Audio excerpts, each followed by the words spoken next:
The massive space station looked like a metal flower floating in the darkness near Centauri Prime.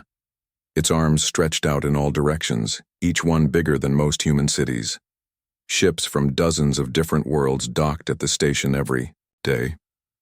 Today was special, though. Today, the Galactic Council would decide what to do about the humans.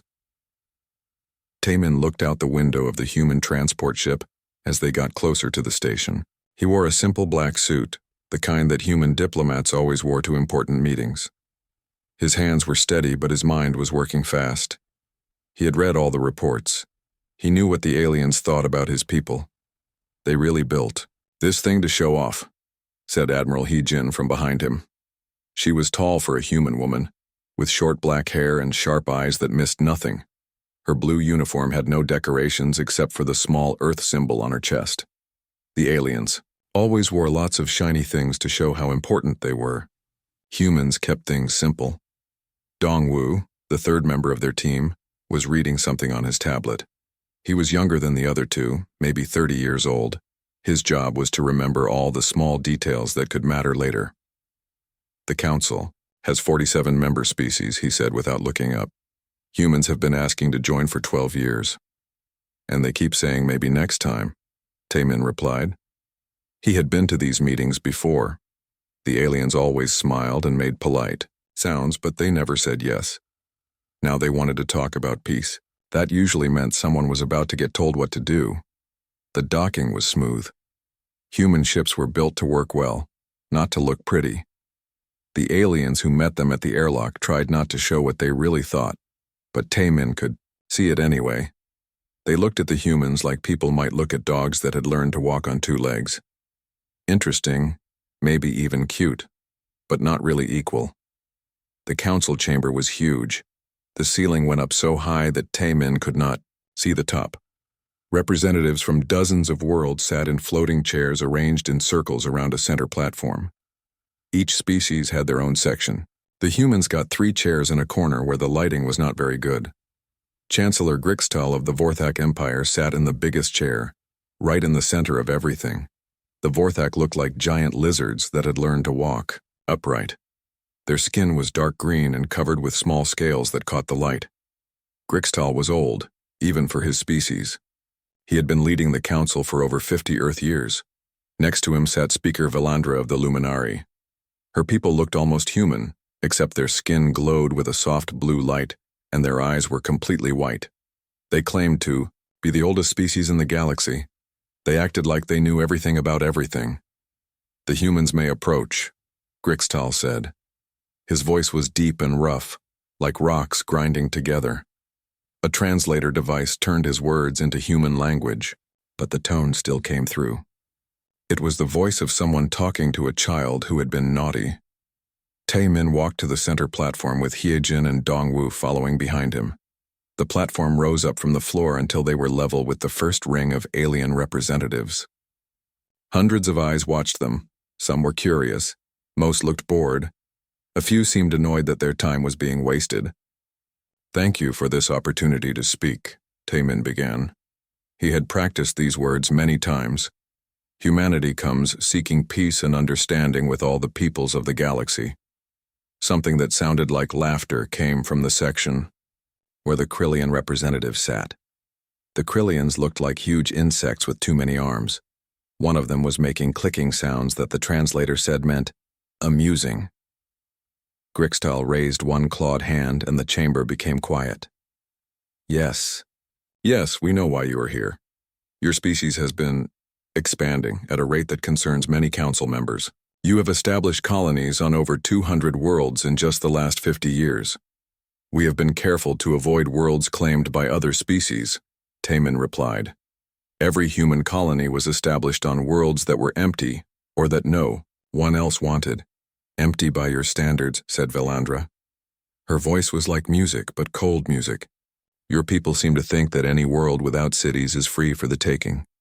This shows a lack of wisdom. Admiral Hee-jin shifted slightly behind Taemin. He could feel her getting angry, but she kept quiet.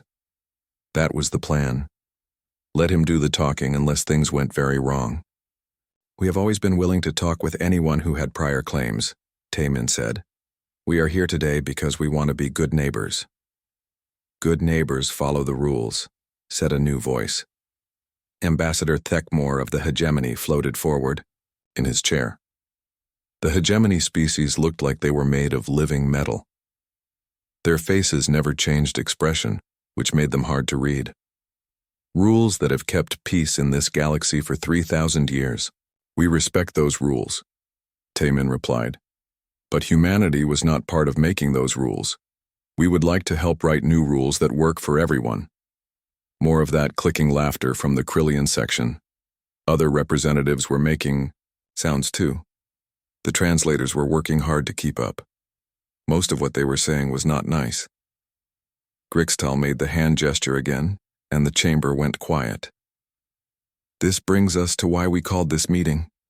The Council has decided to offer humanity a generous opportunity to join the galactic community.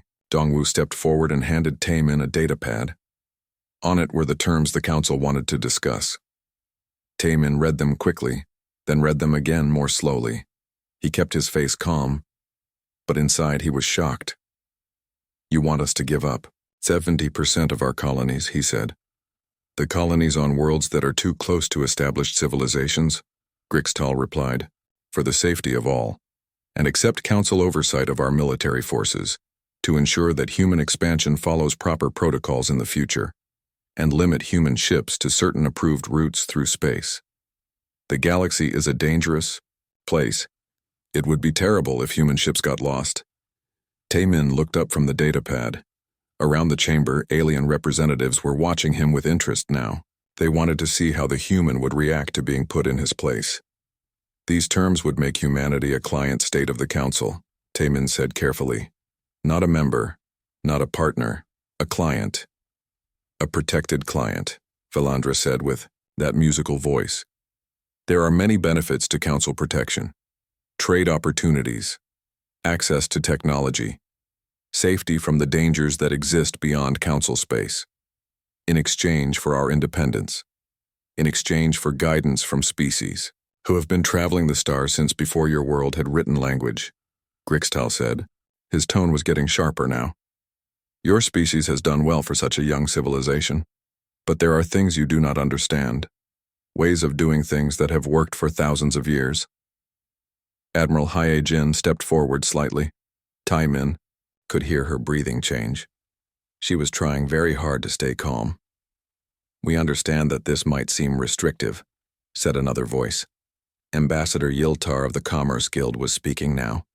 His people looked like walking trees with too many branches. But consider the alternative. A galaxy without rules, without protection, species fighting over every empty world. It would be chaos.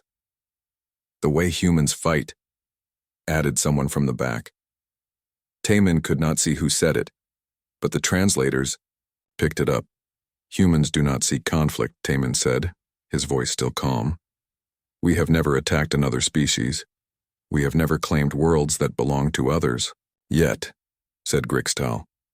You have never done these things yet, but your species grows fast. You build many ships. You ask many questions. Young species often make mistakes that older, wiser species must correct. The chamber was very quiet now. Every representative was watching to see what the humans would do. Some looked excited like they were watching a show. Others looked impatient, like they wanted this to be over so they could get back to important things. Taemin looked at the datapad again, then he looked at his two companions. Admiral Hyejin gave him a very small nod.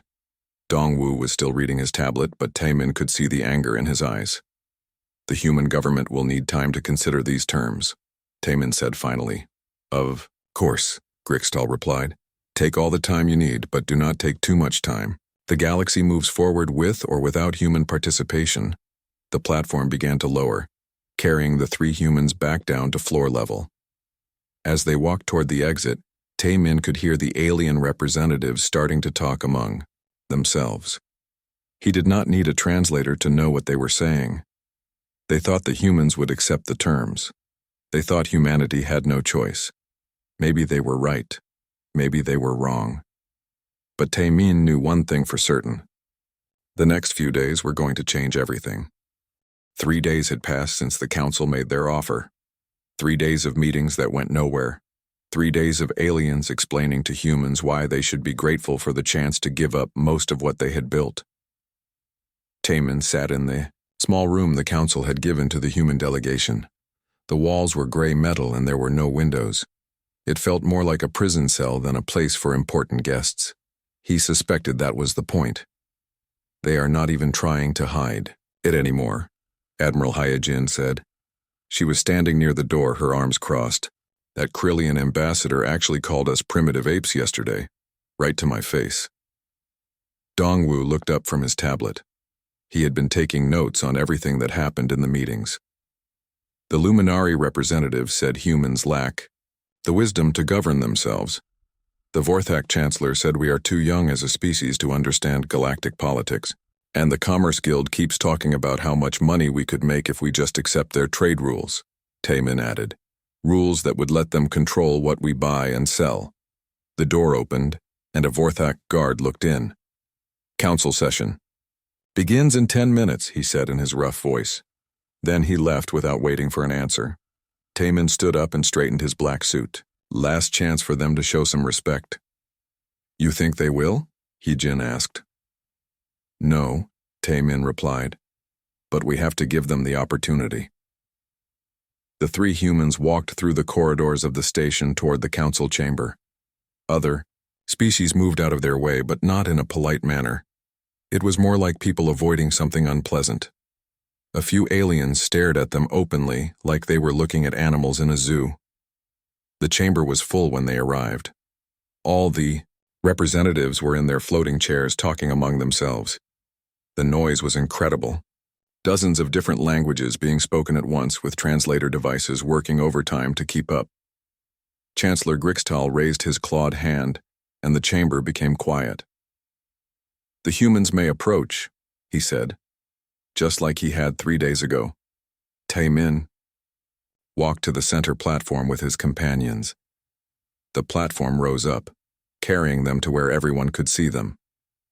Hundreds of alien eyes watched them. Most looked bored. Some looked amused. A few looked annoyed. Has the human government reached a decision? Grixtal asked. We have, Taemin replied. But first we would like to ask if the council would consider changing any of the terms. Sounds of what might have been laughter came from several sections. The Krillian representatives were making their clicking sounds again. One of the Commerce Guild ambassadors said something that made others nod their heads. The terms are generous as they stand, Speaker Velandra said with her musical voice. Perhaps too generous. Some council members believe we are being too kind to such a young species.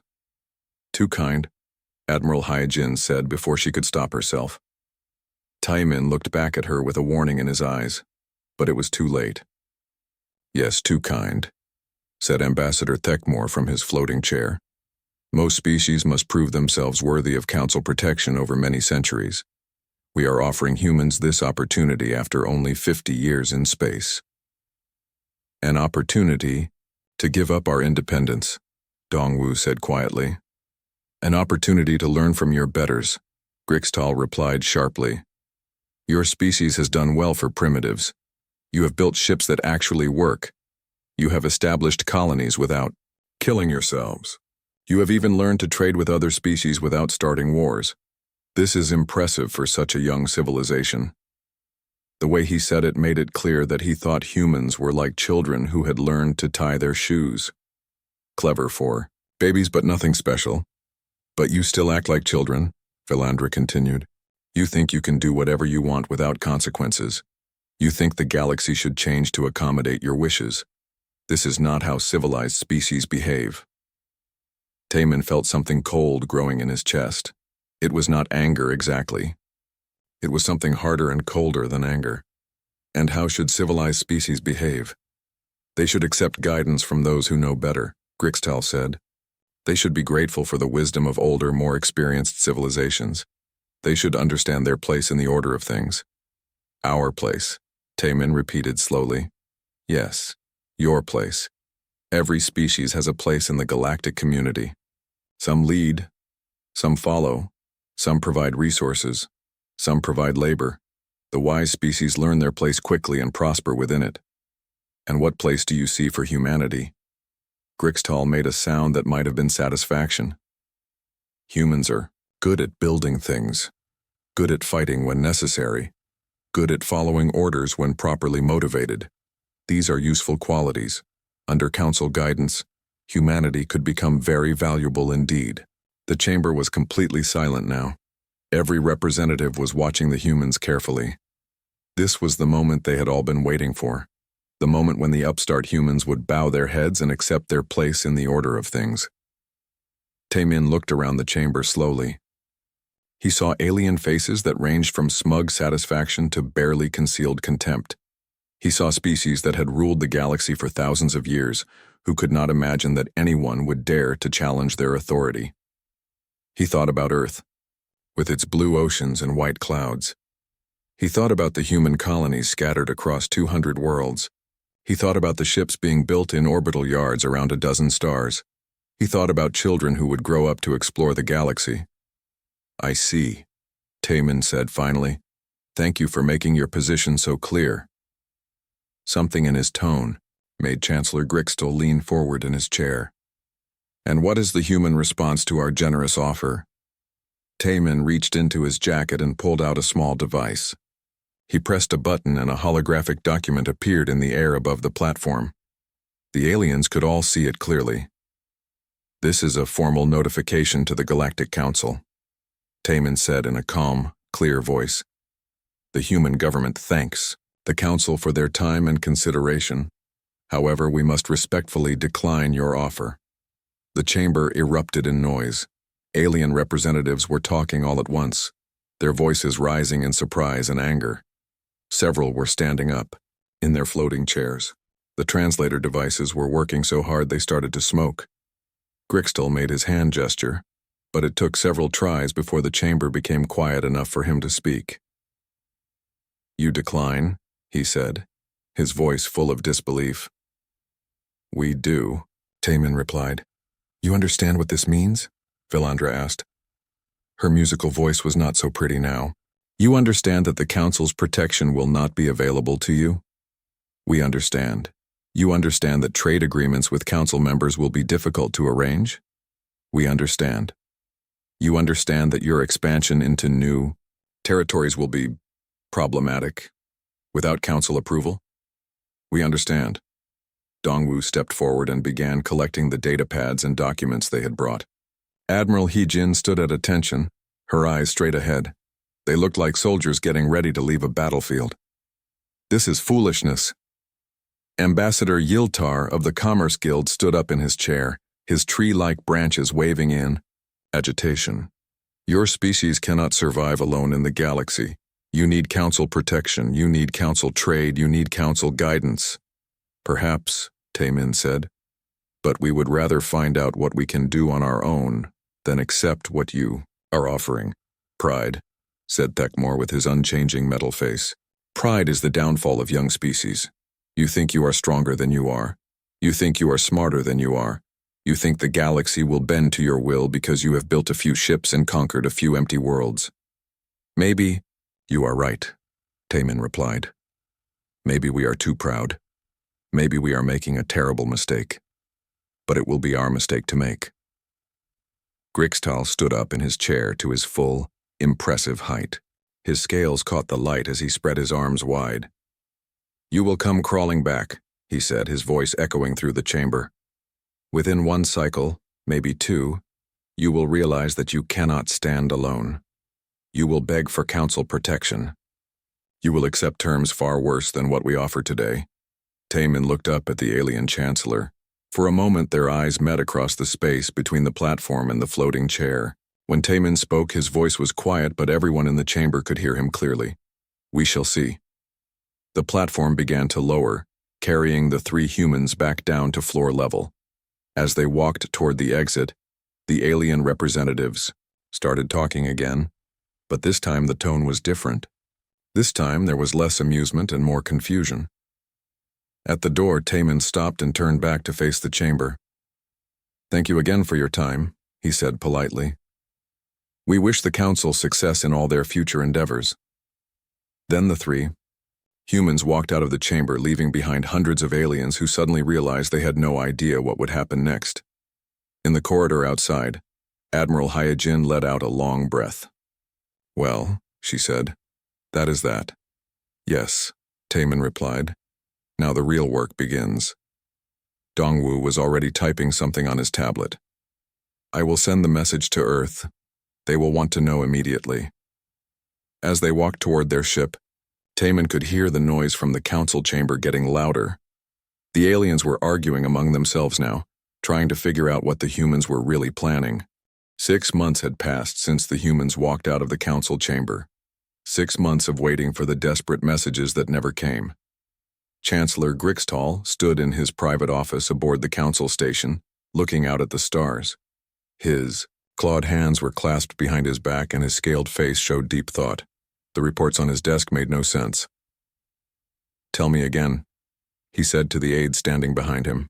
The aide, a young Vorthak named Grixtal, shuffled through his data pads nervously. "The human colonies are not collapsing, Chancellor. In fact, they appear to be growing." "That is impossible. Without council trade agreements, they should be running out of resources. Without council protection, they should be under attack by raiders." "Yes, Chancellor. That is what we expected. But the reports from our observers say otherwise." Grixtal turned around to face his aide. "What exactly are these reports saying?" Grixtal touched his datapad, and a holographic display appeared in the air. It showed a map of human space, with dots marking each colony world. 3 new colonies have been established since the peace talks ended. 2 mining operations have expanded. The shipyards around Earth and New Sol are working at full capacity. New Sol? One of their major colony worlds, Chancellor. They name their colonies after places on their home world. Grixtal studied the map. Human space looked like a growing blob of light spreading outward from Earth in all directions. What about trade? They must be having problems without access to council markets. Actually, Chancellor. Grixtal hesitated. "Speak." "They seem to be trading with species outside the council. Independent worlds. Some of the smaller civilizations that we have been negotiating with." The way he said negotiating made it clear that he meant something else. The council had been putting pressure on dozens of independent worlds to join them. Most were too small or too weak to resist for long. "Which species?" Grixtal asked. "The Kepler Federation has signed a formal trade agreement with humanity. So, have the Free Worlds Alliance and the Outer Rim Coalition?" Grixtal felt something cold in his stomach. Those 3 groups represented almost 50 independent worlds. Worlds that the Council had been planning to absorb within the next few years. "There is more, Chancellor." "More?" Grixtal touched his pad again, and the display changed. Now it showed shipping routes, lines of light connecting different star systems. Human merchant ships are traveling to parts of the galaxy where we have no observers. They are making contact with civilizations we did not know existed. That is impossible. The Council has been mapping the galaxy for 3,000 years. "Yes, Chancellor. But the humans use different methods for finding new worlds. They send small fast ships to explore systems that we considered too dangerous or too worthless to investigate." Grixtal looked at the map more carefully. The human trade routes were spreading like a web, connecting worlds that had never been part of the galactic mainstream. What are they trading? Technology, mostly. Medical supplies, terraforming equipment. Things that smaller civilizations need but cannot get from council members. Terraforming equipment? Grixtal's voice was sharp. "What kind of terraforming?" "Equipment?" Grixtal looked uncomfortable. "According to our sources, they have developed new methods for making dead worlds habitable. Faster methods, cheaper methods." The Council had always controlled terraforming technology. It was one of their most important tools for keeping smaller species dependent on them. If humans could do it better and cheaper, that would change everything. "Show me," Grixtal ordered. The display changed again. Now it showed before and after images of a world called Haven. In the first image, it was a gray ball of rock with no atmosphere. In the second image, taken just 4 months later, it had blue oceans and green continents. 4 months? Grixtal said in disbelief. It takes us 40 years to terraform a world like that? Yes, Chancellor. The humans shared this technology with the Kepler Federation as part of their trade agreement. Haven now has over 1 million colonists from 6 different species. Grixtal turned back to the window. In the distance, he could see ships coming and going from the station. Most of them belonged to council members. But now he wondered how many human ships were out there, traveling to places the council had never bothered to explore. What about their military? He asked. That is more difficult to assess, Chancellor. They do not appear to be building weapons of mass destruction, but their ships are getting more advanced, and they are building more of them. How many more? Our observers report that human shipyards are producing vessels at 3 times the rate they were 6 months ago, and the designs are changing. The new ships are faster and more maneuverable than anything we have seen from them before. Grixtal felt a headache coming on. This was not how things were supposed to go. Young species were supposed to need guidance. They were supposed to make mistakes without council oversight. They were supposed to come crawling back begging for help. What about their exploration efforts, he asked. Extensive, Chancellor. A human ship called the New Soul made contact with the Kepler Federation 3 months ago. Since then, human exploration vessels have been spotted in 17 different sectors. 17 sectors? How many ships do they have? We are not sure, Chancellor. They build their exploration ships to be small and fast. They are difficult to track. The door to Grixtal's office opened, and another Vorthak entered. This one was older, with darker scales and scars on his face. General Vextar commanded the Council's military forces. Chancellor, Vextar said with a formal bow, we have a problem. Another one? The human ship New Soul has made contact with the Resistance. Grixtal's headache got worse. The Resistance was what the Council called the coalition of species that refused to accept Council authority. They were scattered across the outer rim of the galaxy, too far away for the Council to control directly. But they were always causing trouble. What kind of contact? Grixtal asked. Captain Jiwoo of the New Soul met with Resistance leaders on the world of Sanctuary. They have signed a mutual defense pact. Defense against what? Us, Chancellor. The humans have promised to help defend Resistance worlds from Council expansion. Grixtal sat down heavily in his chair. The Resistance had always been a minor annoyance. They had no advanced technology and no unified military. The Council could crush them any time they wanted to. But if the humans were giving them support, that changed everything. There is more, General Vextar continued. Human scientists have been sharing their research with Resistance colonies, medical technology, agricultural techniques, communication systems. Why would they do that? According to our intelligence, they claim it is the right thing to do. They say that knowledge should be shared freely among all species. Grixtal made a sound of disgust. Naive fools. Do they not understand that some species cannot be trusted with advanced technology? Apparently not, Chancellor. They seem to believe that all species deserve the chance to improve their lives. The 3 Vorthak stood in silence for a moment, looking at the holographic displays that showed human influence spreading across the galaxy like a virus. Everything the Council had built over thousands of years was starting to crack. What do our allies say about this? Grixtal asked finally. General Vextar and Aide Grixtal exchanged glances. Neither wanted to be the one to deliver the bad news. Speak. Grixtal ordered. The Luminari are concerned, Vextar said carefully. They believe the humans are moving too fast and making contact with too many species. They think it could destabilize the entire galaxy. And the others? The Krillian Empire wants to take military action. They say the humans need to be stopped before they cause more damage. The Commerce Guild is worried about losing trade revenue. The hegemony thinks we should negotiate with the humans again, but from a position of strength. Grixtal looked out the window again. Somewhere out there, human ships were flying to worlds the Council had never visited.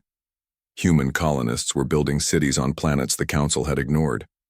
Human scientists were solving problems the Council had said were impossible to solve. And what do you think, General? Grixtal asked. Vextar was quiet for a long moment. I think we may have made a mistake, Chancellor. What kind of mistake? We treated them like children who needed our permission to exist. But they are not children. They are a young civilization that is growing very fast, and we taught them that they could not trust us to treat them fairly. Grixtal felt something he had not felt in many years. Fear. Not fear of human weapons or human ships. Fear that the galaxy was changing in ways he could not control. What do you recommend? He asked. We could try to negotiate again. Offer them better terms.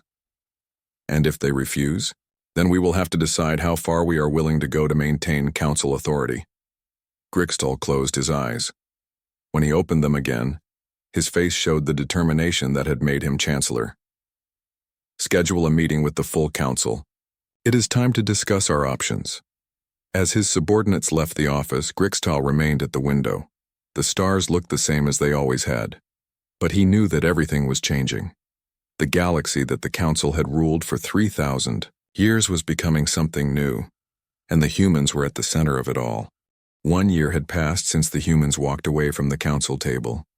1 year that had changed everything. Admiral Hai Jin stood on the bridge of the human battleship Soul Pride, watching the tactical display with satisfaction. The Vorthak. Raiders had come to the independent world of Haven expecting easy prey. They found something very different. Enemy ships are retreating, Admiral, reported Captain Minho from his position at the weapons console. They are moving fast. Let them go, Hyejin said calmly. They have learned what they came to learn. The battle had lasted only 20 minutes. 12 Vorthak warships had attacked the small orbital station above Haven, expecting to destroy it quickly and claim the world for the Council. Instead, they had run into a human defense fleet that seemed to know exactly what they were going to do before they did it. Damage report? Hyejin asked. Minor hull damage to the Busan Warrior. No casualties.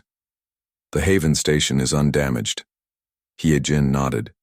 The human ships had positioned themselves perfectly to protect the station while still having clear firing lanes at the attackers. When the Vortex ships had tried their standard battle formation, the humans had been ready with countermoves that turned the raiders' own tactics against them.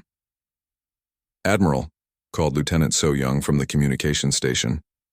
The Haven colony administrator wants to thank us personally.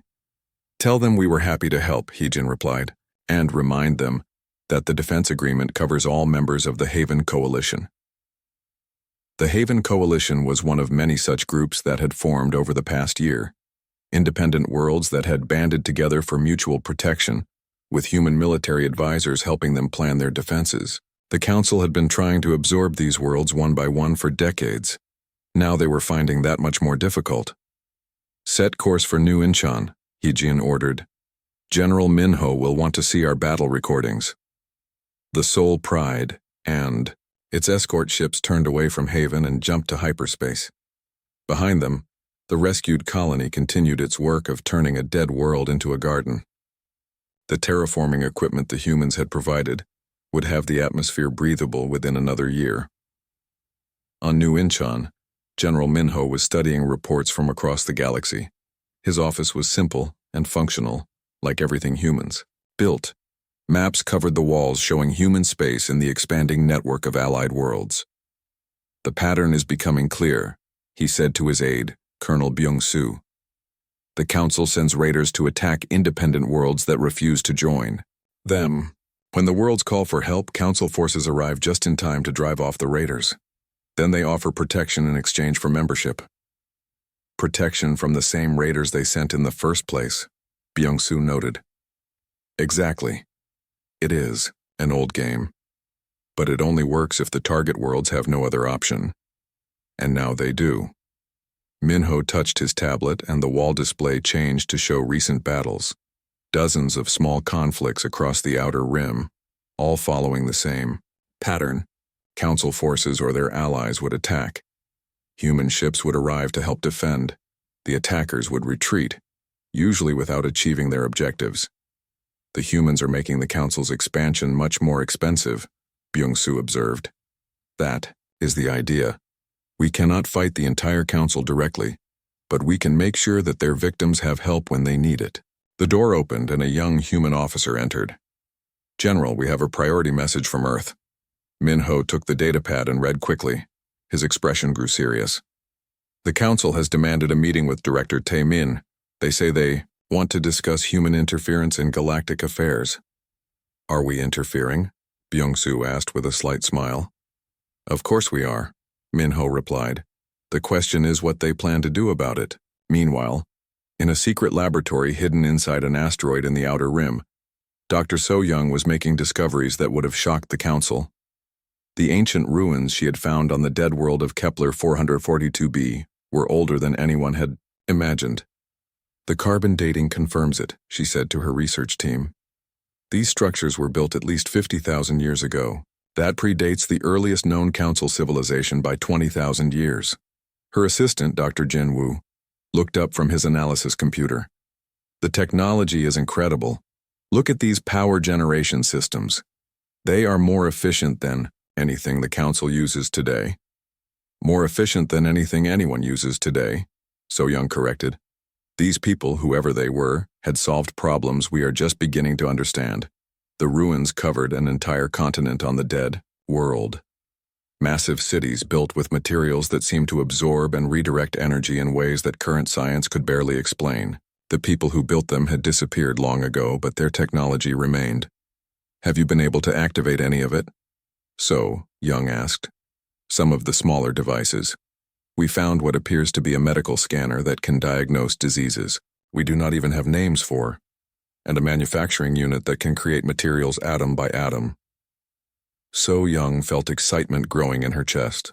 This was exactly the kind of discovery that could change everything. "What about the larger systems?" "We are still working on those, but Dr. Park thinks she has figured out how their hyperspace drives worked. If she is right, we could build ships that travel 10 times faster than anything currently in use." 10 times faster? At least, maybe more. So-young looked around the laboratory. Human scientists and engineers were working alongside researchers from a dozen other species. The Council had always kept the different races separated, claiming it was for their own protection, but humans had found that species learned faster when they worked together. "How long before we have working prototypes?" she asked. 6 months for the smaller devices, maybe a year for the hyperspace drives." "Good. Make sure all our research is shared with our allies. If we are going to change the galaxy, everyone should benefit." Jinwoo looked uncomfortable. "Should we not keep some advantages for ourselves? The Council would never share technology like this freely." "That is exactly why we are not the Council," So-young replied. "Knowledge belongs to everyone." Back on the Council station, Chancellor Grixtel was discovering just how much the galaxy had changed. The latest reports from his intelligence services painted a picture that kept him awake at night. 63 independent worlds have joined formal defense agreements with humanity, General Vextar reported. Another 40 are in negotiations. And our expansion efforts? Stalled completely in the Outer Rim. We have not successfully absorbed a single independent world in the past 6 months. Grixtal made a sound of frustration. What about the inner sectors? Surely the humans cannot interfere there. Actually, Chancellor, they can. Human merchant ships are now operating in 17 inner rim systems. They are offering better trade terms than our Commerce Guild members. Better how?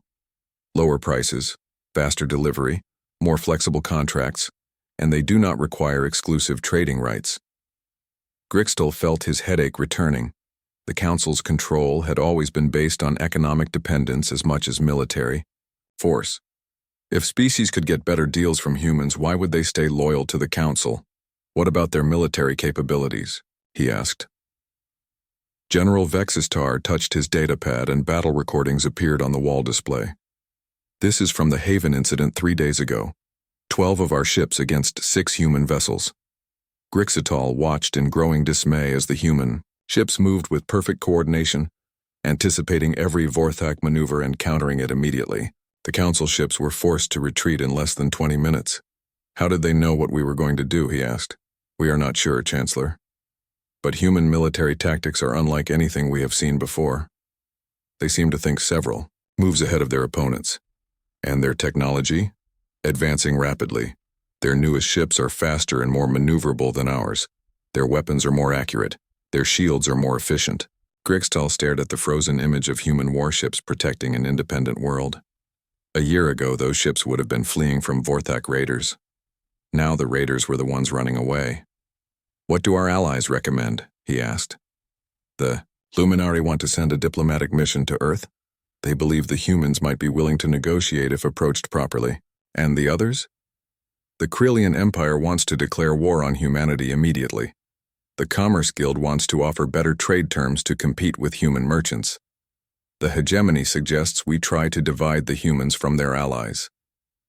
Grixtal was quiet for a long moment. Every option seemed to have serious problems. Military action might succeed, but it would be expensive and would prove to the galaxy that the Council only maintained power through force. Diplomacy might work, but it would mean treating humans as equals. Economic competition was possible, but the Council had grown lazy over centuries of easy dominance. "Schedule an emergency session with the full Council," he finally said. "It is time for us to make some difficult decisions." As General Vextar left to carry out his orders, Grixtal remained alone in his office. Outside the window, the stars looked the same as always, but he knew that the galaxy had fundamentally changed. The Council had ruled for 3,000 years by convincing everyone that there was no alternative to their system. 2 years had passed since the humans walked away from the Council table. 2 years that had torn apart the old order of the galaxy. Chancellor Grixtal stood in the emergency session chamber, looking at empty seats where Council members used to sit. In the past 6 months, 12 species had formally withdrawn from the Council. Dozens more had stopped paying their contributions or following Council directives. "The situation has become critical," he announced to the remaining representatives. "Our authority is collapsing across multiple sectors." Speaker Velandra of the Luminari leaned forward in her glowing chair. "How many worlds have we lost this month?" General Vextar consulted his datapad with grim efficiency. 47 worlds have declared independence from Council oversight. 23 have joined the Human Alliance directly. The rest have formed their own coalitions for mutual defense. "The Human Alliance?" asked Ambassador Thekmore. "They have given it a name now?" "More than a name," Vextar replied. "They have established a formal government structure. Director Timon leads their diplomatic council. Admiral Hyojin commands their combined military forces. They have standardized trade currencies, defense protocols, and exploration guidelines." Grixtal felt something twist in his stomach. "How many species belong to this alliance?" 137, Chancellor, including several that were Council members until recently." The chamber fell silent. 137 species was more than the Council had ever managed to unite, even at the height of their power, and the humans had done it in less than 2 years. "What about our military campaigns?" Grixtal asked, though he dreaded the answer. "Unsuccessful," Vextar said bluntly. "Every offensive we have launched in the past year has failed. The humans seem to know our plans before we make them. Their defensive strategies counter our tactics perfectly, and their allies fight with coordination we have never seen before." Ambassador Yiltar of the Commerce Guild spoke up from his tree-like chair. "The economic situation is even worse. Human merchant ships now control 30% of galactic trade. Their manufacturing efficiency has improved by 400% since they started sharing technology with their allies." 400%? Velandra's musical voice carried disbelief. "They have learned to combine the best techniques from dozens of species," Yiltar explained. "A manufacturing process that took us 50 years to develop, they improved in 6 months by asking for input from everyone involved." Grixtal walked to the center of the chamber, his clawed feet clicking on the metal floor. Around him, the remaining Council members watched with growing desperation. The Krelian representatives clicked their mandibles nervously. The hegemony ambassadors sat motionless, their metal faces showing no emotion. "What do our intelligence services tell us about human capabilities?" Grixtal asked. General Vextar activated a holographic display that filled the center of the chamber. It showed a map of known space, with different colors marking areas of influence: blue for the Human Alliance, red for the Council, and gray for independent worlds. The blue areas covered more than half the galaxy. They have established colonies on over 800 worlds, Vextar reported. Their terraforming technology can make dead planets habitable in months instead of decades. Their shipyards are producing vessels with capabilities that exceed our best designs. Impossible, said the Krillian ambassador. They are barely 50 years into space travel. We have been building ships for 3,000 years. That may be the problem, Vextar replied grimly. We have been building the same types of ships for 3,000 years. The humans start fresh with each design, incorporating new ideas and technologies. The display changed to show detailed images of human ships. They looked nothing like traditional Council vessels. Where Council ships were massive and heavily armored, human ships were sleek and fast. Where Council designs emphasized firepower, human designs emphasized coordination and adaptability. How many ships do they have? Grixtal asked. We estimate over 10,000 combat vessels plus twice that many support ships. But the real problem is not the number, it is how they use them. The display showed battle recordings from recent conflicts. Human fleets moved like living organisms, each ship perfectly coordinated with the others. When one ship was damaged, others would instantly adjust to cover for it. When opportunities appeared, entire sections of the fleet would shift to exploit them. They fight like they have one mind controlling all their ships, Vextar explained. But our intelligence says they use no central command system. Every captain makes independent decisions that somehow work together perfectly. That is impossible, Tecamore stated. No species can achieve that level of coordination without rigid command structures. The humans can, Vextar replied. They train their officers to think like each other.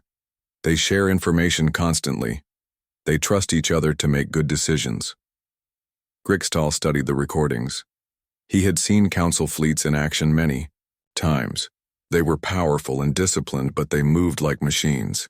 The human fleets moved like living things, adapting and flowing around obstacles. What about their exploration efforts? He asked. Extensive beyond our ability to track, Vextar admitted. They have made contact with civilizations in sectors we never knew existed. Some of these civilizations are more advanced than any Council member. The chamber erupted in noise as representatives began talking all at once. The idea that there were civilizations more advanced than the Council was almost unthinkable. Order, Grixtal roared, and the chamber became quiet. Explain. The humans found ruins on dead worlds that contain technology thousands of years ahead of anything we understand, Vextar continued.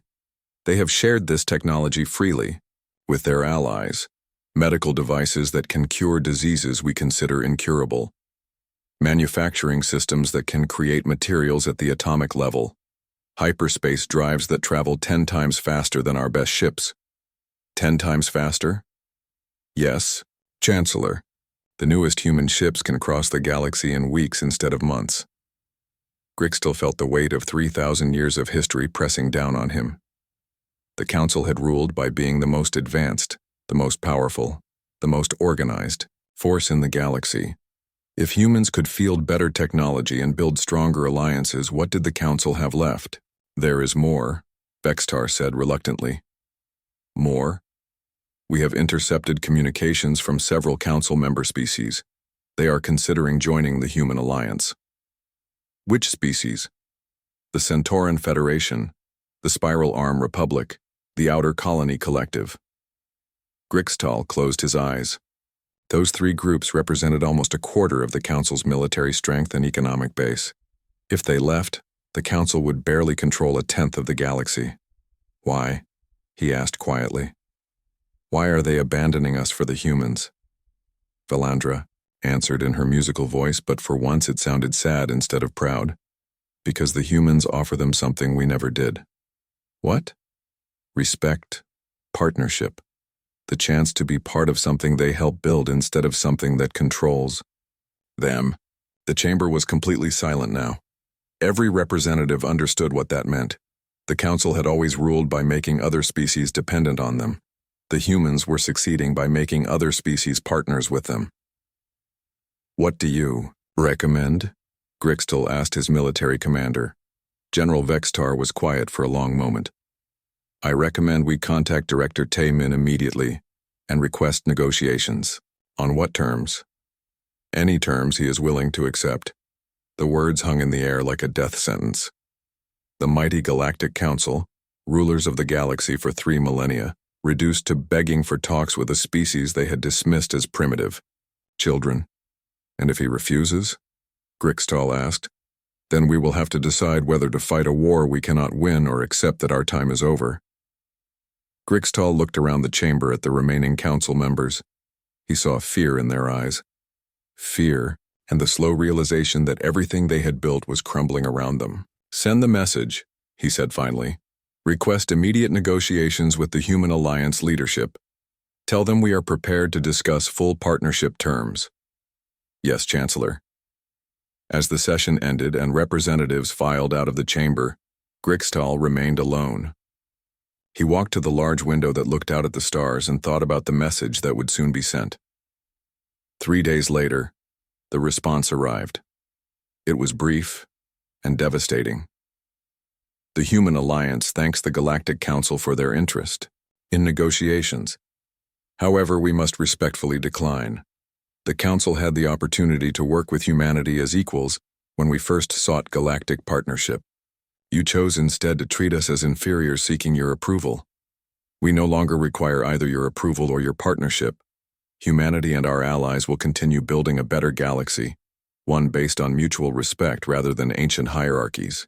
The message was signed simply, Director Taemin, Human Alliance Diplomatic Council. Grixtal read it 3 times before setting it aside. Then he walked to his window and looked out at the stars one more time. Somewhere out there, human ships were exploring new worlds and making new friends. Somewhere out there, the galaxy was becoming something the Council could no longer control.